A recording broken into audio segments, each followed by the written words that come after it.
Ahí. Ya estamos grabando. Muy bien. Luces, cámara, acción. Y vamos a dar hoy la clase de citosol. En realidad, esta clase de citosol es como una breve introducción para el tema de citoesqueleto que vamos a desarrollar a partir del lunes y en las siguientes clases. ¿Está bien? Bueno, entonces, ¿qué es el citosol? A ver, si yo pudiese dibujar una célula, que voy a dibujar hipotéticamente, ¿verdad? Ustedes saben que está la membrana plasmática que básicamente separa el interior de la célula del exterior, ¿verdad? Y dentro de la célula está la envoltura nuclear en las eucariotas, ¿verdad? Lógicamente. Bueno, la presencia de la envoltura nuclear divide el interior de la célula en dos compartimientos. ¿Está bien? El núcleo y el citoplasma. Este otro compartimiento fuera del núcleo aquí es el citoplasma. ¿Sí? Bueno, dentro de este compartimiento que es el citoplasma, ustedes van a encontrar otras organelas con membranas, tipo la mitocondria, el RE, el Golgi, por ejemplo, ¿verdad? Entonces, dentro del citoplasma, ¿sí?, vamos a tener un medio acuoso en el que flotan las demás organelas y también algunas proteínas, iones, otras moléculas, ¿sí? Ese medio acuoso es lo que se llama de citosol. Normalmente, o sea, frecuentemente utilizamos el término citosol como si fuese la misma cosa que citoplasma, como si fuese lo mismo, ¿verdad? Bueno, en realidad, chicos, vamos a ser sinceros, citoplasma es el compartimiento, por decirlo así, ¿sí? Esa región está dentro de la membrana plasmática, pero fuera del núcleo, ¿está bien? Donde están las otras organelas. Y el medio acuoso, el líquido que contiene a las enzimas, a los iones, a otras, a ARN, ¿verdad? Bueno, ese medio acuoso, ese es el citosol. Justamente con una consistencia como que de gel por ahí, en realidad con una consistencia de sol. Por eso se llama así, ¿eh? Un sol es, un líquido, por decirlo así, a mitad de camino entre una solución líquida y un gel. ¿Está bien? Eso es un sol. Entonces, tiene esa consistencia básicamente, ¿sí? Como si fuese un gel. Lógicamente, la mayor parte del citosol está formado por agua. ¿Ok? Y en esa agua, por decirlo así, en ese medio acuoso, lógicamente flotan numerosas proteínas. Algunas de esas proteínas son enzimas, como las enzimas de la glucólisis, por ejemplo, que vamos a estudiar más adelante, ¿sí? Otras de esas proteínas son proteínas estructurales, por ejemplo, ¿sí? Como las proteínas del citoesqueleto. Voy a colocar aquí el citoesqueleto, ¿verdad? Y otras, lógicamente, como dijimos, enzimas. ¿Bien? Bueno, aproximadamente el 50% del volumen total, ¿verdad? El otro porcentaje está formado por las organelas membranosas. ¿Está bien? El Re, liso, el rugoso, el Golgi, las mitocondrias, lisosomas, peroxisomas, todas las otras organelas y el núcleo también, ¿verdad? O sea, bueno, no en realidad, solamente hablamos del citoplasma, ¿sí? Todas las demás organelas que se encuentran en el citoplasma, ¿sí? Más o menos alcanzan el otro 50%. Tiene un pH de 7.2 aproximadamente, bastante regular este pH, ¿está bien? Ligeramente alcalino, sabrán ustedes, ¿verdad? 7 es neutro, por encima alcalino, por debajo ácido, ¿verdad? Ligeramente alcalino nada más, casi neutro, ¿verdad? Y ese pH, a pesar de las condiciones cambiantes básicamente del medio probablemente, se mantiene relativamente constante y es importante que ese pH se mantenga en ese intervalo para que se puedan tener lugar, para que puedan tener lugar las reacciones biológicas, ¿sí? Para que las enzimas, ¿sí?, que catalizan estas reacciones metabólicas puedan tener su efecto determinado. ¿Está bien? Bueno, vamos a continuar entonces. Aquí está. Esta es la diferencia que habíamos hecho, ¿sí? Una célula eucariota, entonces tiene como que dos grandes compartimientos. El núcleo, que vamos a estudiar sobre todo en realidad en el segundo semestre, ahí estudiamos a full el núcleo, ¿sí? Con todo lo que es el ADN, con todo lo que es la reproducción sexual, perdón, la reproducción celular, ¿sí? La genética, ahí dejamos en biología 2 el núcleo. En biología 1, citoplasma, ¿sí? Entonces, fíjense, 50% básicamente el citosol, ¿sí? Y la otra mitad básicamente las organelas, donde ahí ustedes pueden meter al Re, liso o rugoso, pueden meter al Golgi, pueden meter a las mitocondrias, ¿sí?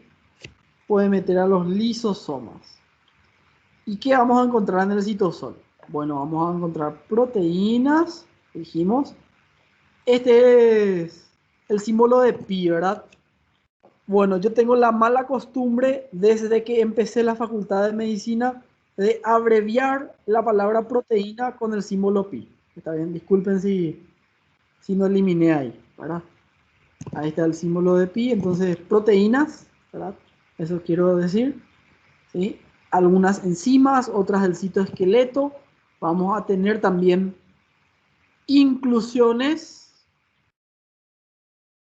Vamos a ver qué son las inclusiones, pero vamos a encontrarlas también ahí.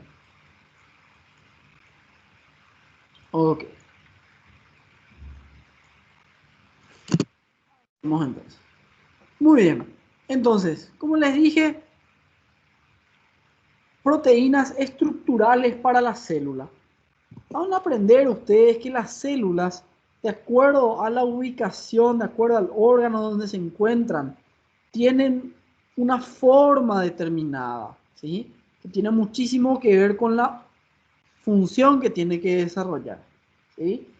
La célula tiene además una polaridad generalmente, ¿sí? Una región basal que tiene proteínas diferentes a la región apical, en general tienen una polaridad, ¿sí? Y esta forma, esta polaridad se establece gracias a las proteínas del citoesqueleto, ¿sí?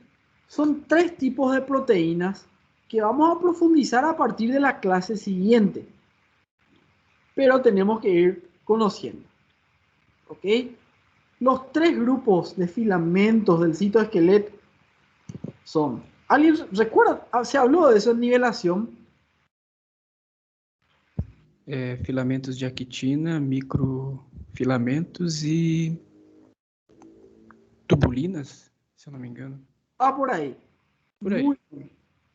Los microtúbulos, que están formados por la tubulina que dijo el Golea, ¿sí? Los microfilamentos que están formados por la actina, que dijo el colega, y los filamentos intermedios. ¿Está bien? Qué horrible mi letra ahí, disculpen, ¿verdad? Pero tengo la mala costumbre de dibujar ahí. Voy a conseguir uno de esos tachos. ¿Verdad? Filamentos intermedios.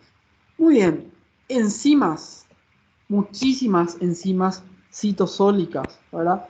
Las de la glucólisis, por ejemplo, ya rápidamente, ¿sí? Ribosomas, también en el citosol, que aquí no está, ¿sí? Vamos a colocar ribosomas, importantísimo, que son las estructuras celulares donde se sintetizan las proteínas, ¿verdad? Ahí veo que dice, elementos para la síntesis de proteína, bueno, ribosomas, aminoácidos, lógicamente, ahí flotando en el citosol, nucleótidos, ¿sí? Inclusiones, o sea, los carbohidratos generalmente no están libres, formando así monosacáridos libres. Hay también, pero pocos. Generalmente los monosacáridos están formando polímeros de glucógeno en las células animales, ¿sí? Polímeros de glucógeno que son los que denominamos inclusiones. ¿Okay? Lógicamente, iones, cationes como el potasio, ¿sí? Aniones como el fosfato y el bicarbonato, que sirven para regular el pH intracelular, ¿sí? Proteínas que también actúan como aniones, numerosas estructuras que vamos a ir conociendo en el citosol. Muy bien, hablemos entonces de qué son las inclusiones. Fíjense que dijimos que dentro del citosol, dentro del citoplasma, realmente, dentro del citoplasma estaban también las organelas con membrana, ¿verdad?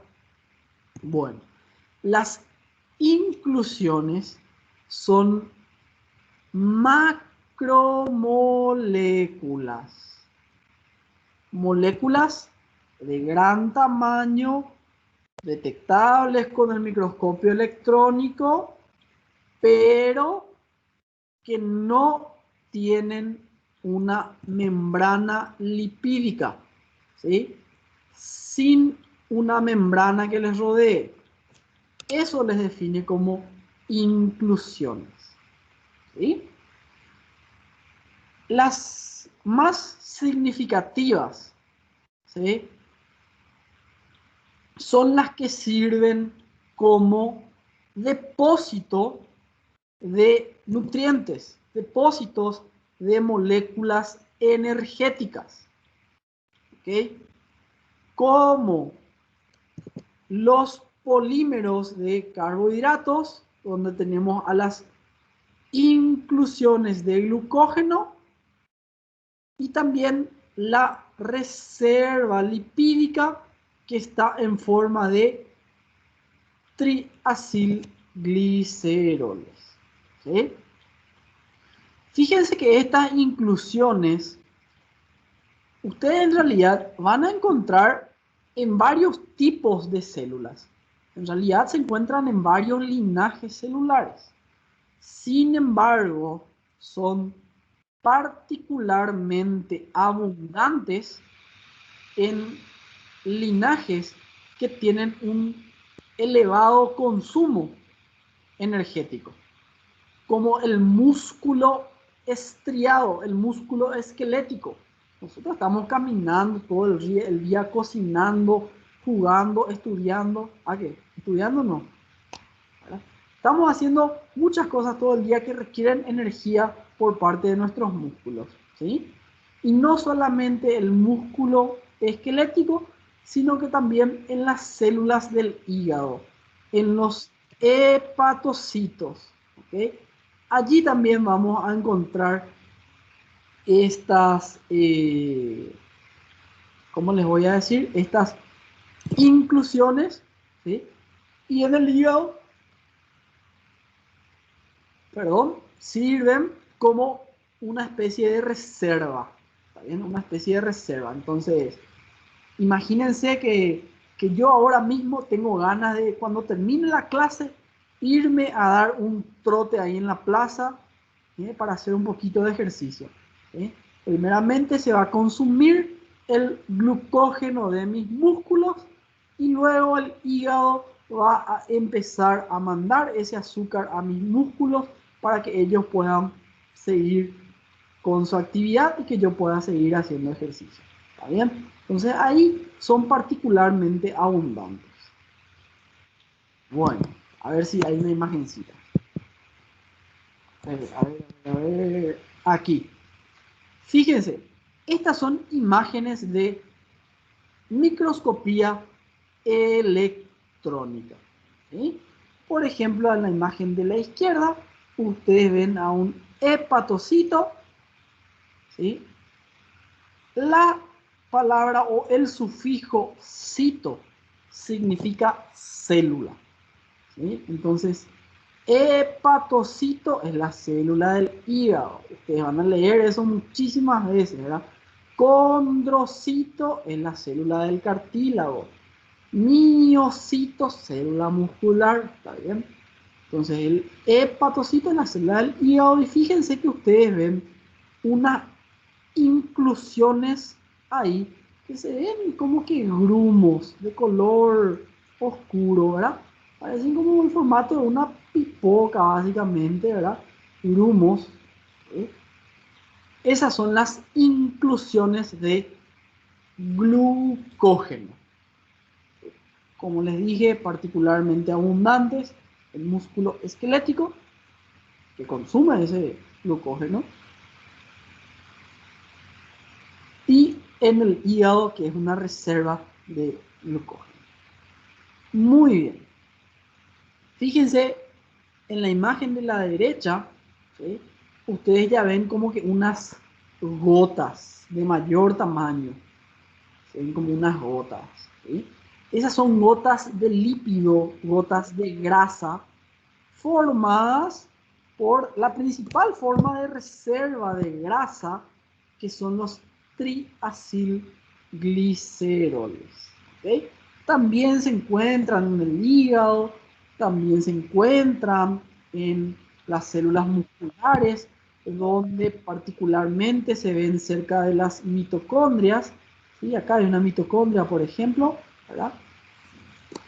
¿Por qué? Porque la mitocondria es la que va a oxidar esas grasas. Vamos a aprender. ¿Sí? Entonces se encuentran allí. Un detalle importante. Hay algunas células que ustedes van a conocer en histología. Son los denominados adipocitos. ¿Sí? Los adipocitos son las células del tejido adiposo, del tejido graso, que tienen como función exclusiva, por decirlo así, o principal, almacenar esa grasa. En el caso de los adipocitos, disculpen, está jodida la mañana. En el caso de los adipocitos, ustedes van a ver que tiene una gran gota de grasa, una sola y grande, que ocupa prácticamente todo el citosol. ¿Sí? Bueno. ¿Me siguen hasta acá? Sí. Facilito entonces. Bueno. Vamos a ir bien. Muy bien.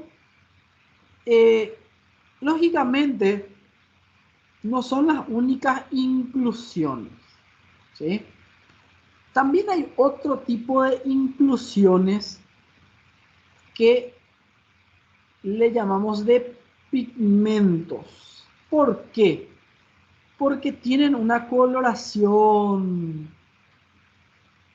particular. ¿Sí?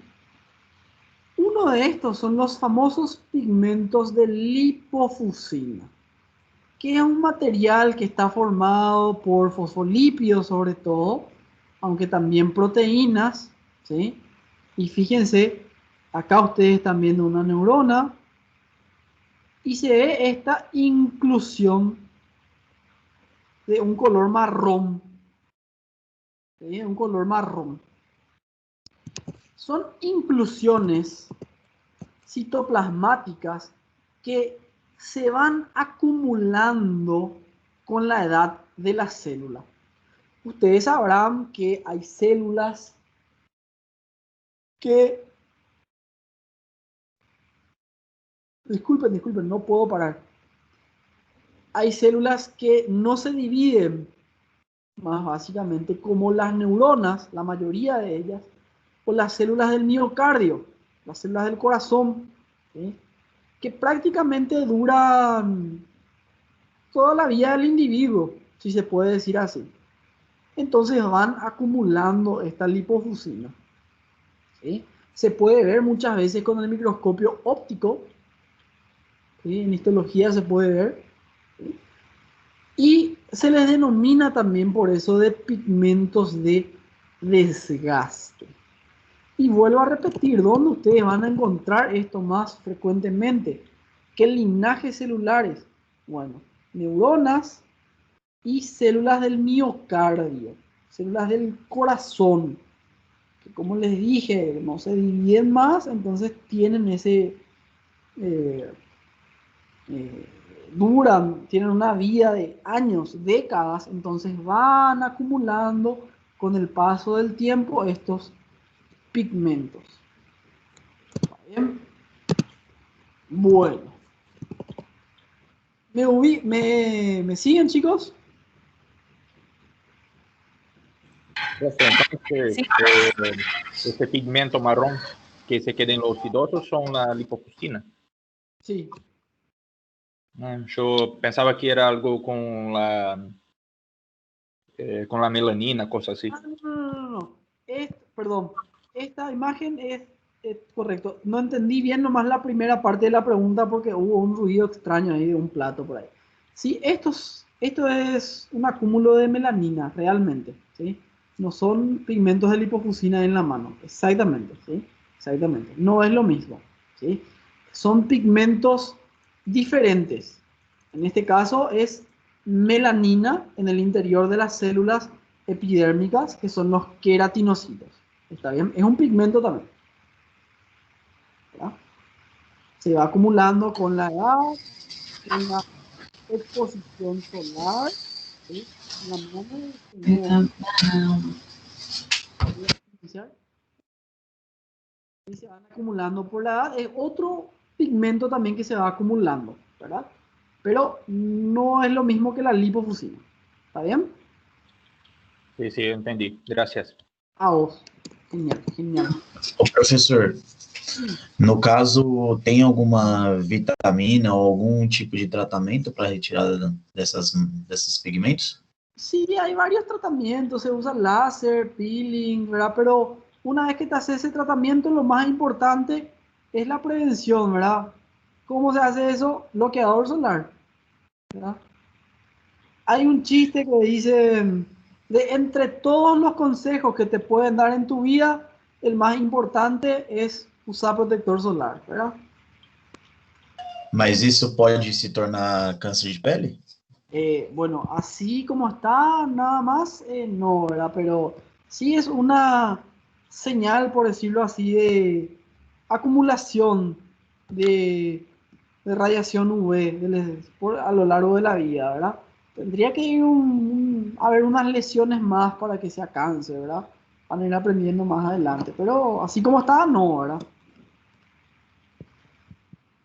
Tá certo, graças, prof. Ah, bueno. Otro tipo de estructuras que vamos a encontrar en el citosol son los ribosomas. ¿Sí? Que es para comentar un poco la estructura de los ribosomas. Vamos a hablar en el segundo semestre, vamos a detallar ahí cuando hablemos de la traducción. ¿Sí? Está formado el ribosoma tanto por ARN ribosomal, qué horrible, ahí está, ARN ribosomal, tanto como por proteínas, por eso hablamos de que son estructuras ribonucleoproteicas, ¿ok? Tanto por ARN como por proteínas. Varias formas de proteínas y varias formas de ARN. ¿Qué son los ribosomas? Son las fábricas, ¿ok? Donde la célula sintetiza las proteínas, ¿sí? Fíjense que la célula va a tener, por decir así, dos ubicaciones de estos ribosomas. Pegados a la membrana del retículo endoplásmico rugoso, ¿sí? Que vamos a ver que sintetizan un cierto tipo de proteínas, como también pueden estar libres en el citosol estos ribosomas. Si son citosomas libres en el citosol, es porque esas proteínas van a permanecer en el citosol o en todo caso para el núcleo. ¿Está bien? Cuando las proteínas van al sistema endomembrana, la síntesis proteica inicia en ribosomas adheridos al RER, al retículo endoplásmico rugoso. ¿Okay? Bueno. Profe, não entendi não. Ok. Entonces vuelvo a explicar. Los ribosomas son la fábrica de proteínas de la célula.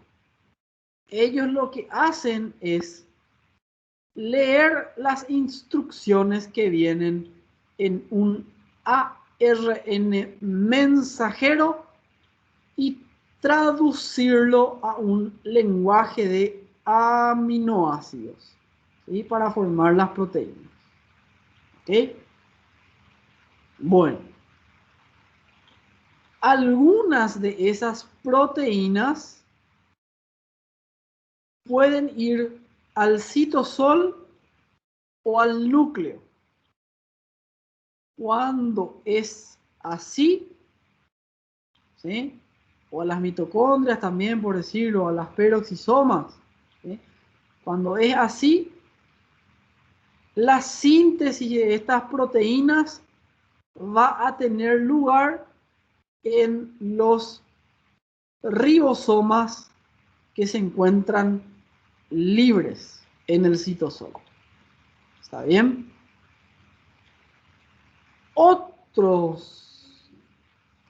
Otras proteínas pueden ir al sistema de endomembranas, al Golgi, a los lisosomas, ¿sí? A la membrana plasmática también, por ejemplo.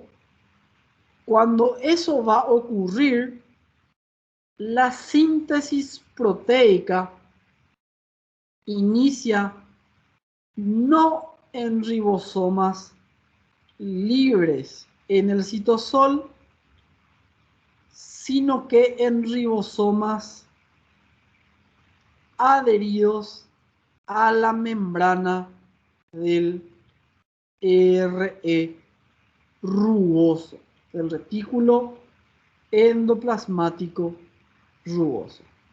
¿Se entendió mejor?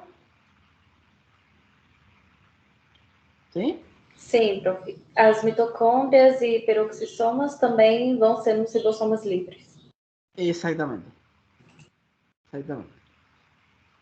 Un detalle, ahora que vemos en la imagen. Fíjense que normalmente se le representa al ribosoma con esta forma de como que un número 8. ¿Sí?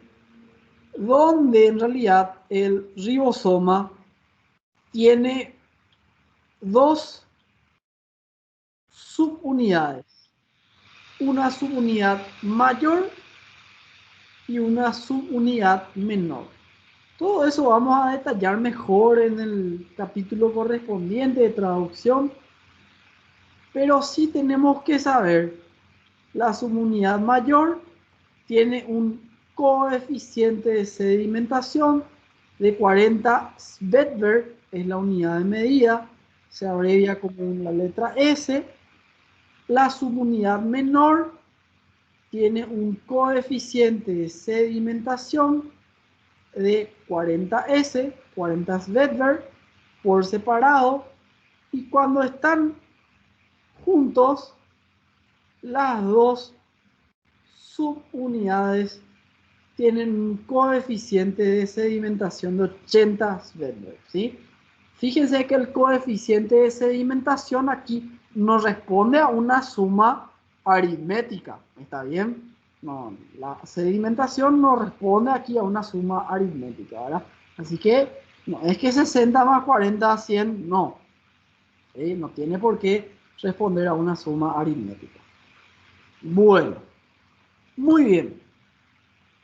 Cuando inicia la síntesis proteica de esta proteína que aquí va naciendo, ¿sí? Es que la célula tiene que decidir, por decirlo así, si es que va a ser una proteína citosólica, si es que va a mandarle al RE, hacia dónde va a dirigir a ese ribosoma. ¿Está bien? Entonces, el péptido que va naciendo tiene una pequeña secuencia de aminoácidos, de 7 a 10 aminoácidos, que se llama de peptidoseñal. ¿Ok? Fíjense que ese peptidoseñal, que generalmente se encuentra cerca del extremo aminoterminal, es decir, en los primeros aminoácidos, generalmente, no siempre, pero generalmente en los primeros aminoácidos, va a señalar si esa señal va a ir al retículo endoplásmico o si se va a quedar en el citosol, por ejemplo, ¿sí? O va a ir a la mitocondria. Cuando hablemos del sistema endomembrana, ahí vamos a profundizar mejor en este péptido señal y cómo específicamente ocurre esto, ¿verdad? Pero para que tengan una idea, ¿verdad? De que el ribosoma es el que va a iniciar la síntesis proteica. Y los primeros aminoácidos de esa proteína que van haciendo, ¿sí? Esos primeros aminoácidos sirven como una señal para distribuir, para dirigir hacia dónde va a ir ese ribosoma. ¿Hacia la membrana del RE o se va a quedar libre en el citoplasma? Bueno, ¿me siguen? Bueno, si ese ribosoma va a seguir la síntesis proteica en el citosol, como aquí ustedes ven, ¿sí? Como aquí ustedes ven, fíjense que esta es una molécula de ARN mensajero, ¿sí? Y aquí van asociándose los ribosomas y van naciendo desde el ribosoma el péptido, la proteína, ¿sí?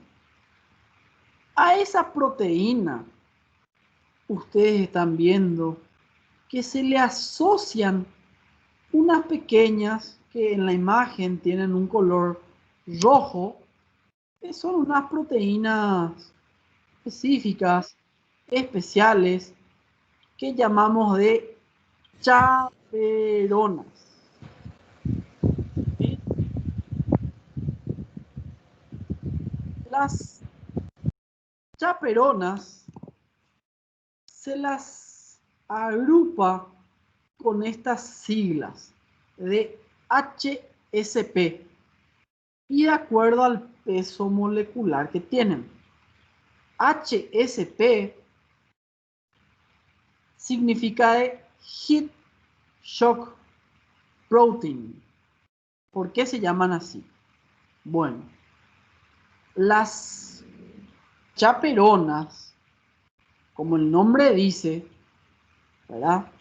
Son proteínas que se aseguran del correcto plegamiento, ¿sí? De otras proteínas. Que las demás proteínas tengan su estructura tridimensional adecuada, ¿sí? O sea que cuando van naciendo, por ejemplo, una proteína joven, por decirlo así, se va formando una proteína desde el ribosoma. Rápidamente ya vienen las chaperonas y se unen a ella para asegurarse de que exista un correcto plegamiento. Voy a hacer una analogía para que se entienda. Por ejemplo, imagínense que está el hermano menor y el hermano mayor, ¿sí? Y bueno, el hermano menor o la hermana menor empieza a tener ahí su enamorado pequeño, ¿verdad? Su novio pequeño ahí, la edad que sea, ¿verdad? Y tu mamá o tu papá nunca le deja solo todavía al principio, ¿verdad? Siempre te manda a vos, que sos el mayor o la mayor, te mandan a vos para que estés ahí de ojo, ¿sí? ¿Y cuál es tu función ahí? Vos sos el chaperón o la chaperona, ¿sí? Vos te asegurás de que haya un correcto desenvolvimiento, por decir ahí, de tu hermano, que no haga nada fuera del lugar, ¿verdad? Que haya un correcto plegamiento, ¿sí? Esa es la función de las proteínas chaperonas. Ellas se encargan de que las demás proteínas, ¿sí? Cuando van naciendo, por decirlo así, tengan un correcto plegamiento. ¿Me entienden? Sí, profe. Genial. Bueno, entonces, estas chaperonas se llaman de HSP o Heat Shock Protein. ¿Por qué? Porque se vio que aumentan durante el aumento de temperatura. Cuando sube la temperatura en medio del cultivo, por ejemplo, aumenta la concentración de las chaperonas. ¿Por qué? Porque el calor tiende a desnaturalizar a las proteínas. Entonces, una estrategia de las células es producir más chaperonas. ¿Está bien? Bueno, vamos a continuar. ¿Está bien? Excelente. Entonces vamos entendiendo qué va ocurriendo con las chaperonas, con los ribosomas, ¿sí? Hay varias chaperonas, vamos a ir conociendo las HSP 60, 70, ¿sí? Lógicamente estas consumen ATP, es un proceso que requiere energía, el asegurarse el correcto plegamiento, el asegurarse que las proteínas no se desnaturalicen, ¿sí? Y no solamente asisten a las proteínas que permanecerán en el citosol, sino asisten también a las proteínas que irán a las mitocondrias o a los peroxisomas o al núcleo. No hace falta que sepan exactamente cuál chaperona para la mitocondria, cuál para el peroxisoma, cuál para el núcleo, ¿sí? Yo lo que quiero que entiendan es la función de estas chaperonas. ¿Para qué sirven? ¿Sí? Básicamente para eso. Eso es lo importante. Bueno, muy bien. Así como las chaperonas le cuidan a las proteínas jóvenes para que se plieguen de forma adecuada, hay otras estructuras que se encargan de degradar a las proteínas viejas, por decirlo así, ¿sí? Esas otras estructuras son los proteosomas. ¿Está bien? Los proteosomas es un complejo en realidad de varias enzimas que, como se ve en esta imagen y en esta otra, tienen una forma como que de un barril, un cilindro, ¿verdad? Con una tapa, si quieren, ¿sí? Con un casquete en cada extremo, ¿sí? ¿Qué pasa?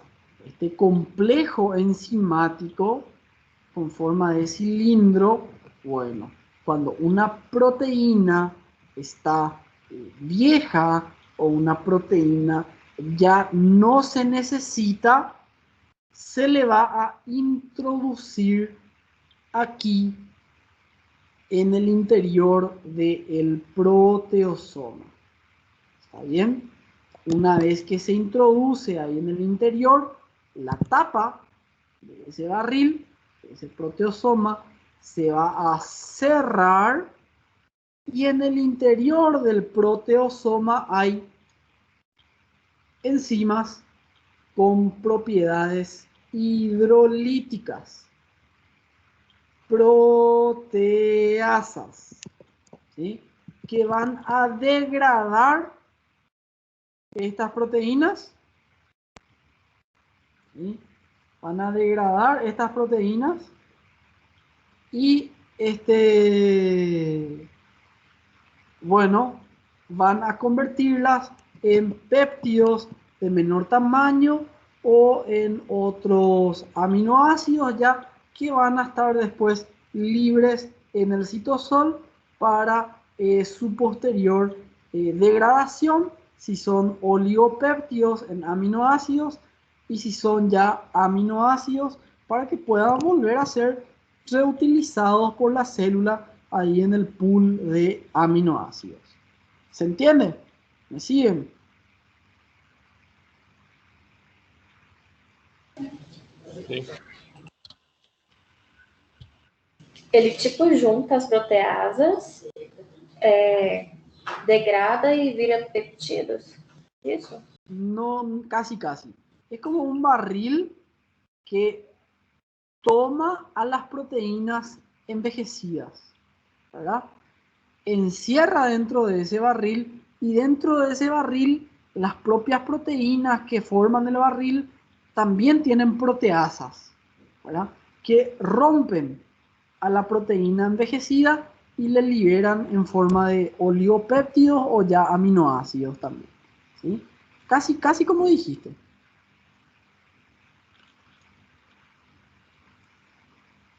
Bueno, muy bien. Aquí viene una pregunta del millón, ¿sí? ¿Cómo la célula sabe qué proteínas tiene que degradar y qué proteínas no? ¿Sí?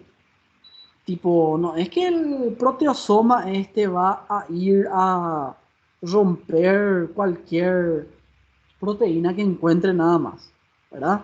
No es así, sino que el proteosoma, ¿sí?, va a ir a ciertas proteínas que están marcadas para su desecho, ¿sí?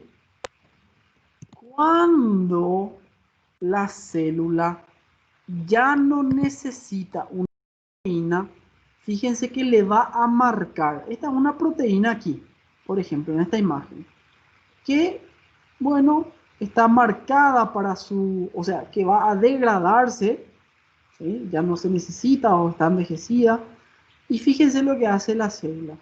Toma a otras proteínas que se llaman de ubiquitinas, ¿sí?, y les agrega esas ubiquitinas a esta proteína que va a degradarse, ¿sí? Esa ubiquitina es como el sello, ¿sí? El sello, la marca de que la proteína se va a digerir, de que llegó al final de su vida útil y hay que romper, ¿está bien? Como la marca de caducidad, por decirte ahí, ¿sí? Caducó la proteína. Y el proceso de añadir esas ubiquitinas es lo que conocemos como ubiquitinación. La ubiquitinación. ¿Sí?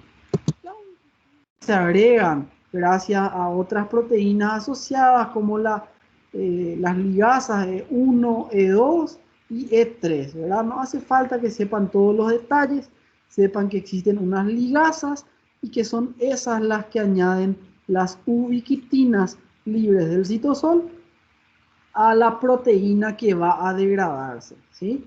Cuando esta proteína va a degradarse, entra al proteosoma acompañado también de la ubiquitina, se rompe ahí la proteína en cuestión y luego se libera tanto los péptidos como las ubiquitinas libres de vuelta que pueden volver a reutilizarse las ubiquitinas. ¿Está bien? ¿Se entiende?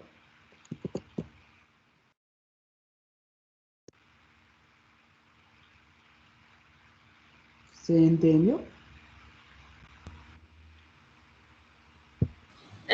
Eu não entendi muito bem a parte da ubiquitina. Ela é esse elemento que vai romper as proteínas envelhecidas, né? No. El proteosoma es el que va a romper. El proteosoma es el que va a romper. Pero ¿cómo el proteosoma, ¿sí? ¿Cómo el proteosoma sabe qué proteína romper?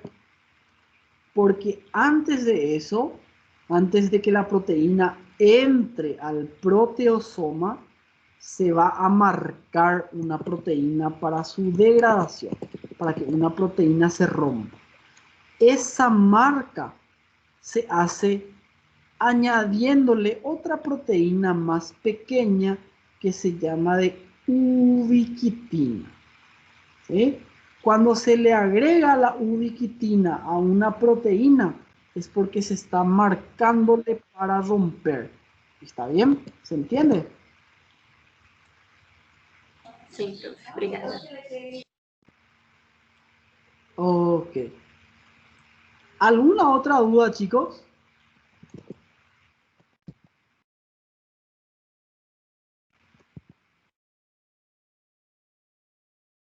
¿Una duda más?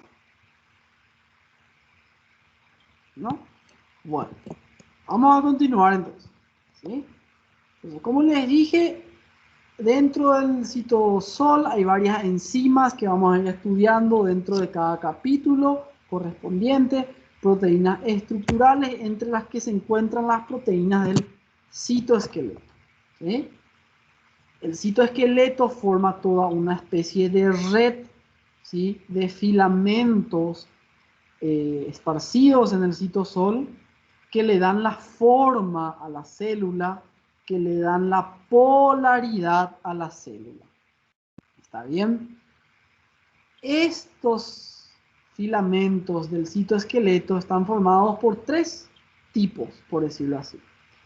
Los microtúbulos, que son los de mayor diámetro, ¿sí?, microtúbulos de tubulina. Los microfilamentos, formados por una proteína actina, que son los de menor diámetro, ¿sí?, y como está más o menos en el medio en cuanto al diámetro, los filamentos intermedios. ¿Está bien? Las clases siguientes vamos a ir explorando en cada uno de ellos. ¿Sí? Estos son los que forman el armazón estructural y vamos a ver que asociados a estos filamentos vamos a tener proteínas motoras, por ejemplo, que sirven para que la célula pueda desplazar estructuras en estos filamentos. ¿Está bien? Vamos a tener proteínas ligadoras que sirven para que la célula pueda unir estructuras, por ejemplo, a estos filamentos o para que pueda relacionar los filamentos entre sí, ¿sí? Y otras proteínas reguladoras que, como el nombre sugiere, coordinan el ensamblaje de estos filamentos del citoesqueleto, que ellos se agranden, se alarguen, que ellos se acorten, ¿sí? La estabilidad de ellos, la duración, ¿está bien? ¿Sí? Ellos son coordinados por las proteínas reguladoras, ¿sí? Y fíjense, aquí ustedes están viendo los 3 ejemplos, ¿sí? Los microtúbulos de mayor diámetro, vamos a detallar la próxima clase, los microfilamentos, los de menor diámetro, y los filamentos intermedios, ¿ok?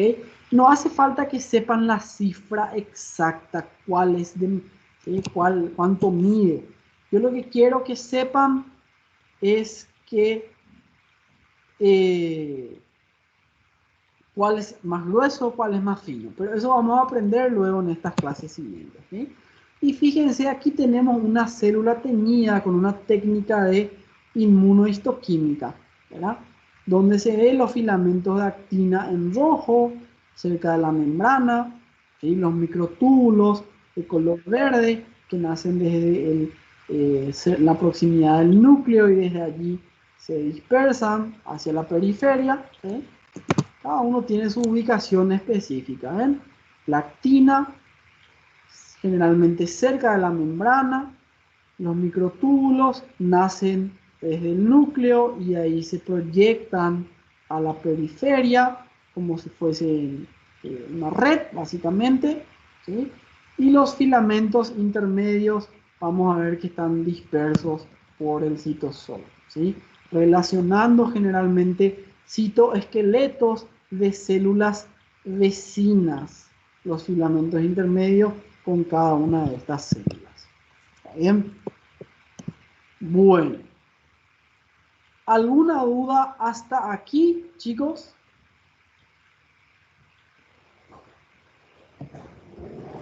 Professor. Professor. Escucho. Por que uma pessoa diabética, a cicatrização, ela diminui o Sí. tempo? Es una respuesta bastante compleja.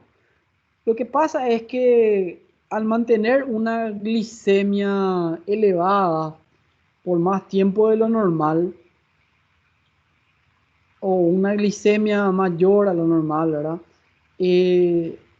Ciertas proteínas empiezan a glicosilarse, a añadir residuo de carbohidrato de una forma anómala, ¿sí? Esa glicosilación de las proteínas va a interferir en numerosos procesos, ¿sí? Sobre todo en los mediadores de la inflamación, por ejemplo. Entonces, esa es una respuesta, por decirlo, ¿sí? Otro aspecto es que la diabetes, por esa misma glicosilación proteica, por ejemplo, produce una disfunción endotelial, lo que resulta en una mala perfusión, ¿sí? El paciente diabético es siempre una persona que tiene una mala perfusión porque los vasos sanguíneos funcionan mal. Entonces, cuando hay una mala perfusión, llega poco el oxígeno y los procesos de regeneración y cicatrización se ven afectados. ¿Otra duda? Certo, prof. Graças. Nada, Leo. Eso vas a ir aprendiendo con el paso del tiempo, vas a sumar más y más detalles en segundo, tercero, cuarto, y vas a ver cómo va teniendo sentido la imagen, ¿verdad? Ahora quizás es un poco difícil de entender porque hay mucho conocimiento que desarrollar todavía, pero vas a ver cómo vas a aprender. ¿Alguna otra duda, chicos?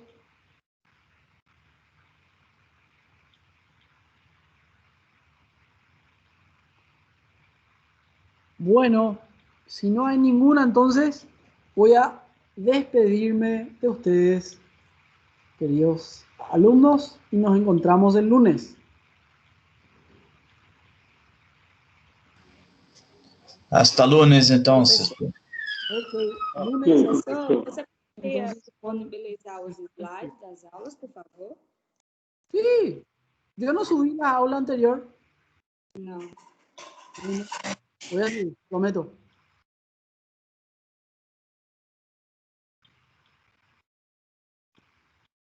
Muy bien.